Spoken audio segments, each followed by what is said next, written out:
Column বানানোর কিছু stages আছে, অত্যন্ত গুরুত্বপূর্ণ স্টেজগুলো একটার পর একটা সঠিকভাবে না করলে কলাম সঠিকভাবে, সুতরাং একটু মন দিয়ে শুনবেন। প্রথমত হচ্ছে লেআউট। কলামটা কোথায় বানাবো? লেআউটে কলাম একটার থেকে আরেকটা কলামের ডিস্টেন্স কত হবে, কোন ওরিয়েন্টেশনে হবে।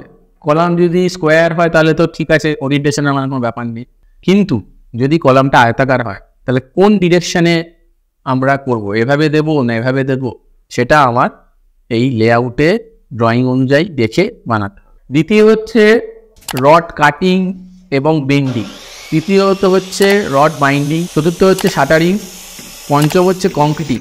শাটারিং করার পর ওই যে কেজটা তৈরি হলো তার চারিদিকে শাটারিং করে তার উপরে কংক্রিট করে দেওয়া হয়। ষষ্ঠ এবং অতি আবশ্যক জিনিস হচ্ছে কিউরিং। কলামটা তৈরি হয়ে গেল, কংক্রিটিং হয়ে গেল, শাটারিং খুলে দিলাম, ওটা জমতে 28 দিন সময় লাগে। কংক্রিটের যেই স্ট্রেংথ, ডিজাইন স্ট্রেংথ, সেটা অ্যাচিভ করতে 28 দিন সময় লাগে। সেই জন্য কিউরিংটা অতি প্রয়োজনীয়।